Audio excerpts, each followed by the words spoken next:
जय हिंद दोस्तों, Sandeep tricky math special YouTube channel में आप सभी का स्वागत है। बिहार पुलिस मद निषेध 2023 ये प्रैक्टिस सेट नंबर 117 है। इससे पहले प्रैक्टिस सेट नंबर 1 से लेकर 116 तक नहीं देखे होंगे तो इसका प्लेलिस्ट बना दिए, वहाँ से आकर आप सारी वीडियो एक एक करके देख सकते हैं।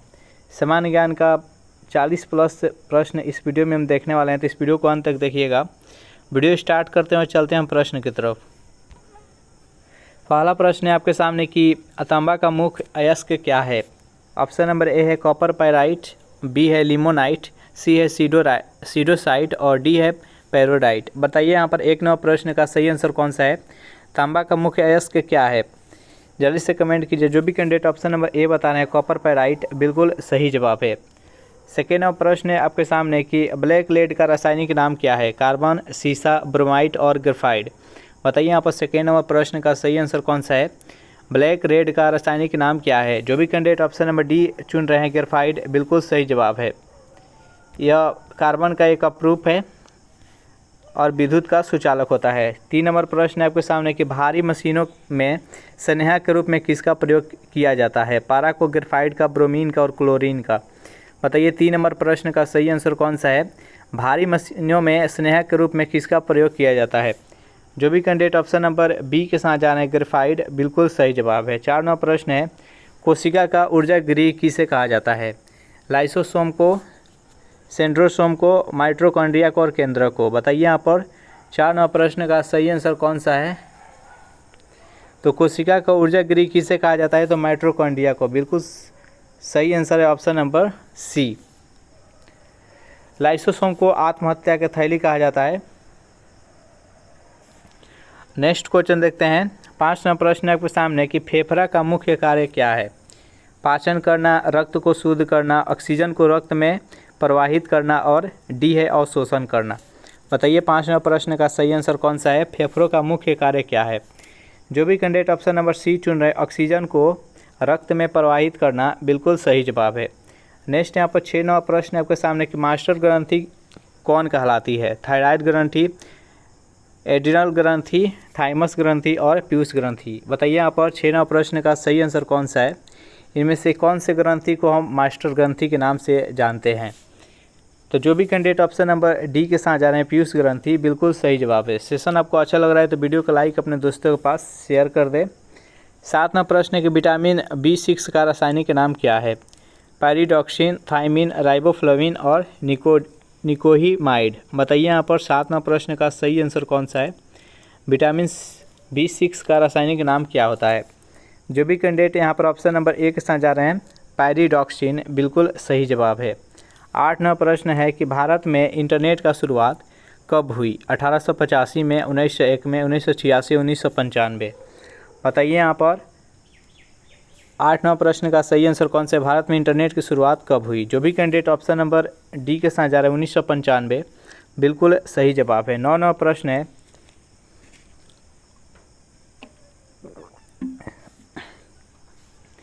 राष्ट्रीय सूचना विज्ञान केंद्र की स्थापना कब हुई।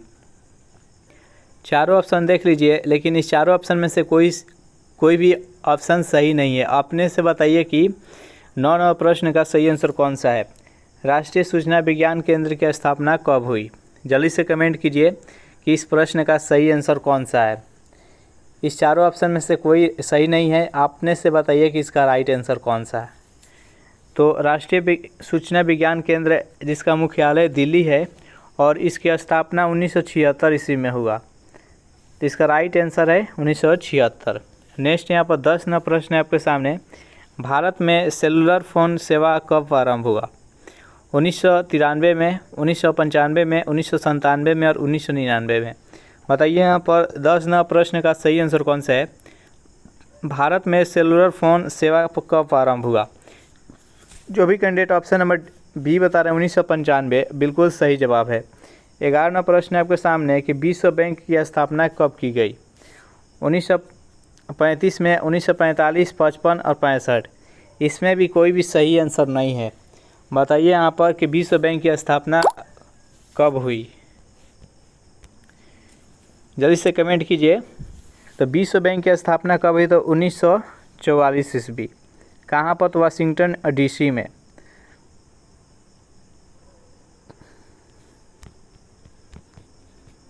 तो इसका राइट आंसर है 1944। नेक्स्ट यहाँ पर 12वां प्रश्न है आपके सामने कि बोकारो इस्पात कारखाना किस पंचवर्षीय योजना के काल में स्थापित हुआ? तृतीय, चौथा, पाँचवा और छठा। बताइए 12वां प्रश्न का सही आंसर कौन सा है? बोकारो इस्पात कारखाना किस पंचवर्षीय योजना के काल में स्थापित हुआ? तो ये सोवियत संघ रूस की मदद से तृतीय पंचवर्षीय योजना में स्थापित हुआ। तो इसका राइट आंसर है ऑप्शन नंबर ए। 13वां प्रश्न है आपके सामने कि सांकेतिक मुद्रा का प्रचलन किसने किया था? मोहम्मद बिन तुगलक ने, इल्तुतमिश ने, फिरोज शाह तुगलक ने, अलाउद्दीन खिलजी ने। बताइए यहाँ पर 13वां प्रश्न का सही आंसर कौन सा है? सांकेतिक मुद्रा का प्रचलन किसने किया था? जो भी कैंडिडेट यहाँ पर ऑप्शन नंबर ए के साथ जा रहे हैं मोहम्मद बिन तुगलक, बिल्कुल सही जवाब है। दिल्ली सल्तनत का सबसे ज़्यादा विस्तार मोहम्मद बिन तुगलक के शासनकाल में ही हुआ था। नेक्स्ट यहाँ पर 14वां प्रश्न है आपके सामने कि भारत का पहला बैंक कौन था? PNB, SBI, इलाहाबाद और बैंक हिंदुस्तान बैंक। बताइए यहाँ पर 14वां प्रश्न का सही आंसर कौन सा है? भारत का पहला बैंक कौन था? तो Hindustan bank of India, Hindustan bank Bharat का पहला बैंक था। इसका राइट आंसर है ऑप्शन नंबर डी। 15वां प्रश्न है कि नोटों का निर्गमन कौन करता है? SBI, RBI, इन दोनों में से ही बताइए कि इसका सही आंसर कौन सा है। तो नोटों का निर्गमन कौन करता है? तो RBI, reserve bank of India. इसका राइट आंसर है ऑप्शन नंबर बी। 16वां प्रश्न आपके सामने कि नोटों का निर्गमन किस प्रणाली के द्वारा किया जाता है? न्यूनतम कोष प्रणाली, बजटीय प्रणाली, आरक्षित कोष और जमा कोष। बताइए यहाँ पर 16वां प्रश्न का सही आंसर कौन सा है? जो भी कैंडिडेट यहाँ पर ऑप्शन नंबर ए चुन रहे हैं न्यूनतम कोष प्रणाली, बिल्कुल सही जवाब है। नेक्स्ट यहाँ पर 17वां प्रश्न है आपके सामने कि पूरे विश्व में किस बैंक की सर्वाधिक शाखाएं है? RBI का, PNB का, एक्सिस बैंक का और SBI का। बताइए यहाँ पर 17वां प्रश्न का सही आंसर कौन सा है? पूरे विश्व में किस बैंक की सर्वाधिक शाखाएं हैं? जल्दी से कमेंट कीजिए। जो भी कैंडिडेट यहाँ पर ऑप्शन नंबर डी चुन रहे हैं SBI, बिल्कुल सही जवाब है। नेक्स्ट यहाँ पर 18वां प्रश्न है आपके सामने कि आयात निर्यात बैंक एक्जिम की स्थापना कब हुई? 1980 ईस्वी में, 1981 ईस्वी में, 1982 ईस्वी और 1983 ईस्वी। बताइए यहाँ पर 18वां प्रश्न का सही आंसर कौन सा है? आयात निर्यात बैंक एक्जिम बैंक की स्थापना कब हुई? जो भी कैंडिडेट ऑप्शन नंबर सी चुन रहे हैं यहाँ पर 1982, बिल्कुल सही जवाब है। नेक्स्ट यहाँ पर 19वां प्रश्न है आपके सामने कि जानकी रमन समिति का संबंध किस घोटाले से है? चीनी, कोयला, दाल और प्रतिभूति। बताइए यहाँ पर 19वां प्रश्न का सही आंसर कौन सा है? जानकी रमन समिति का संबंध किस घोटाले से है? जो भी कैंडिडेट यहाँ पर ऑप्शन नंबर डी चुन रहे हैं प्रतिभूति, बिल्कुल सही जवाब है। 20वां प्रश्न आपके सामने कि किस दिन पृथ्वी सूर्य से सर्वाधिक दूरी पर रहता है? 4 जून को, 4 जुलाई को, 4 अगस्त को, 4 सितंबर को। बताइए यहाँ पर 20वां प्रश्न का सही आंसर कौन सा है? किस दिन पृथ्वी सूर्य से सर्वाधिक दूरी पर रहता है? इसका राइट आंसर है ऑप्शन नंबर बी, 4 जुलाई को। 21वां प्रश्न आपके सामने कि पृथ्वी पर अक्षांश रेखाओं की संख्या कितनी है? तो देखिए मान लीजिए ये पृथ्वी है, तो ऐसे जितनी भी रेखाएं हैं सबको अक्षांश रेखा कहते हैं, और ऐसे जितनी रेखाएं है इसको देशांतर रेखा कहते हैं। तो यहाँ पर पूछा गया है कि जो ये ऐसे रेखा खींचा गया अक्षांश, तो पृथ्वी पर अक्षांश रेखाओं की टोटल कितनी संख्या है? तो जो भी कैंडिडेट ऑप्शन नंबर ए चुन रहे हैं यहाँ पर 180, बिल्कुल सही जवाब है। 22वां प्रश्न है आपके सामने कि पृथ्वी पर कुल कितने देशांतर रेखाएं खींची गई है? 180, 270, 300 और 360। बताइए यहाँ पर 22वां प्रश्न का सही आंसर कौन सा है? तो ये पृथ्वी पर इस पर टोटल कितनी देशांतर रेखाएं खींची गई है? तो 360। इसका राइट आंसर है ऑप्शन नंबर डी। 23वां प्रश्न है आपके सामने कि अंधकार महाद्वीप के नाम से किसे जाना जाता है? अफ्रीका को, दक्षिण अमेरिका को, ऑस्ट्रेलिया को, आर्कटिका को, अंटार्कटिका को। बताइए यहाँ पर 23वां प्रश्न का सही आंसर कौन सा है? अंधकार महाद्वीप के नाम से किसे जाना जाता है? तो जो भी कैंडिडेट यहाँ पर ऑप्शन नंबर ए चुन रहे हैं अफ्रीका, बिल्कुल सही जवाब है। नेक्स्ट यहाँ पर 24वां प्रश्न है कि निग्रो कहाँ के प्रमुख जनजाति है? ब्राज़ील का, उत्तरी अमेरिका का, नाइजीरिया का और न्यूजीलैंड का। बताइए 24वां प्रश्न का सही आंसर कौन सा है? निग्रो कहाँ के प्रमुख जनजाति है? जो भी कैंडिडेट यहाँ पर ऑप्शन नंबर बी बता रहे हैं उत्तरी अमेरिका, बिल्कुल सही जवाब है। 25वां प्रश्न है आपके सामने कि विश्व का सबसे छोटा महाद्वीप कौन सा है? यूरोप, उत्तरी अमेरिका, दक्षिण अमेरिका और ऑस्ट्रेलिया। बताइए यहाँ पर 25वां प्रश्न का सही आंसर कौन सा है। विश्व का सबसे छोटा महाद्वीप कौन सा है। तो यहाँ पर सबसे पहले हम क्रम जान लेते हैं कि भारत के महाद्वीपों का क्रम क्या है। सबसे 12 है एशिया, सेकेंड नंबर पर अफ्रीका, 3 नंबर पर उत्तरी अमेरिका, 4 नंबर पर दक्षिणी अमेरिका, 5 नंबर पर अंटार्कटिका, 6 नंबर पर यूरोप और 7 नंबर पर ऑस्ट्रेलिया। यहाँ पर पूछा गया कि सबसे छोटा महाद्वीप कौन सा है, तो सबसे छोटा ऑस्ट्रेलिया हो जाएगा। अगर पूछे कि सबसे 12 महाद्वीप कौन सा है तो एशिया हो जाएगा। नेक्स्ट यहाँ पर 26वां प्रश्न है आपके सामने कि the shape of the beast किसकी कृति है। अरुंधति राय का, दीपक चोपड़ा का, महेश वर्मा का और जॉन क्रिंटन का। बताइए यहाँ पर 26वां प्रश्न का सही आंसर कौन सा है। The shape of the beast किसकी कृति है। जो भी कैंडिडेट यहाँ पर ऑप्शन नंबर ए चुन रहे हैं अरुंधति राय, बिल्कुल सही जवाब है। 27वां प्रश्न है कि माउंटबेटन योजना का मुख्य उद्देश्य क्या था। स्वायत्ता, उद्योग का विकास, शिक्षा और भारत का विभाजन। बताइए यहाँ पर 27वां प्रश्न का सही आंसर कौन सा है। तो भारत का अंतिम वायसराय कौन था, तो माउंटबेटन। अब माउंटबेटन के द्वारा ही माउंटबेटन योजना लाया गया था जो कि भारत का विभाजन से उनका मुख्य उद्देश्य था। इसका right answer option number D. Next यहाँ पर 28वां प्रश्न है आपके सामने कि रामकृष्ण परमहंस का वास्तविक नाम क्या था। महेश भट्ट, मुंशी पांडे, विष्णु पांडे और गदाधर चट्टोपाध्याय। बताइए यहाँ पर 28वां प्रश्न का सही आंसर कौन सा है। जो भी कैंडिडेट यहाँ पर ऑप्शन नंबर डी चुन रहे हैं गदाधर चट्टोपाध्याय, बिल्कुल सही जवाब है। 29वां प्रश्न है आपके सामने किसी यू की किसके द्वारा लिखी गई है। फाहियान के द्वारा, हिनयान के द्वारा, वेनसॉन्ग के द्वारा, इनमें से कोई नहीं। बताइए यहाँ पर 29वां प्रश्न का सही आंसर कौन सा है। तो सी यू की ये किसके द्वारा लिखी गई है, तो वेनसॉन्ग के द्वारा। वेनसॉन्ग किसके शासनकाल में भारत आए थे, तो हर्षवर्धन के शासनकाल में।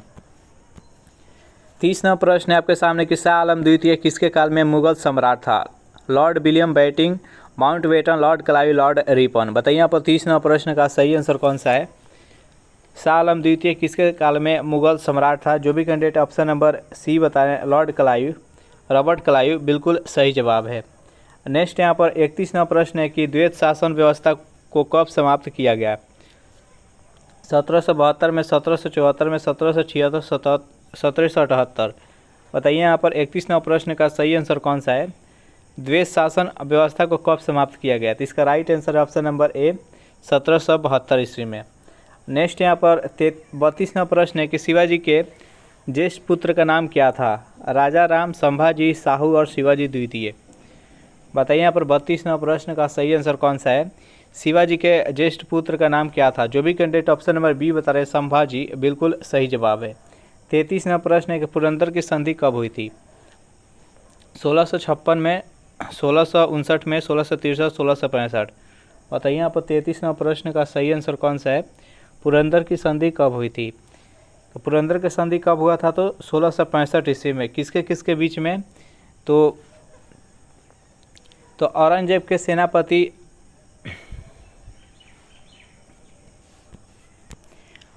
के सेनापति जय सिंह और शिवाजी के बीच में पुरंदर की संधि हुआ था 1665 ईस्वी में। तो इसका राइट आंसर है ऑप्शन नंबर डी। नेक्स्ट यहाँ पर 34वां प्रश्न है आपके सामने कि मुगल काल का अंतिम शक्तिशाली सम्राट कौन था। मोहम्मद शाह, औरंगजेब, जहांदार शाह और बहादुर शाह प्रथम। बताइए यहाँ पर 34वां प्रश्न का सही आंसर कौन सा है। मुगल काल का अंतिम शक्तिशाली सम्राट कौन था। जो भी कैंडिडेट ऑप्शन नंबर बी के साथ जा रहे हैं औरंगजेब, बिल्कुल सही जवाब है। नेक्स्ट यहाँ पर 35वां प्रश्न है कि शून्यवाद का विकास किस दार्शनिक द्वारा किया गया। नागार्जुन के द्वारा, वसुबंध के द्वारा, भद्रबाहु के द्वारा, स्थूलभद्र के द्वारा। बताइए यहाँ पर 35वां प्रश्न का सही आंसर कौन सा है। तो शून्यवाद का विकास किस दार्शनिक के द्वारा किया गया। तो इसका right answer option number A Nagarjuna के द्वारा। 36वां प्रश्न है कि समुद्रगुप्त को भारत का नेपोलियन किसने कहा था। चारों ऑप्शन देख लीजिए और बताइए यहाँ पर कि 36वां प्रश्न का सही आंसर कौन सा है कि समुद्रगुप्त को भारत का नेपोलियन किसने कहा था। जो भी कैंडिडेट यहाँ पर ऑप्शन नंबर बी चुन रहे हैं B.A. स्मिथ, बिल्कुल सही जवाब है। नेक्स्ट यहाँ पर 37वां प्रश्न है कि हिजरी संवत कब शुरू हुआ था। 312 ईस्वी में, 318 में, 622 में और 628।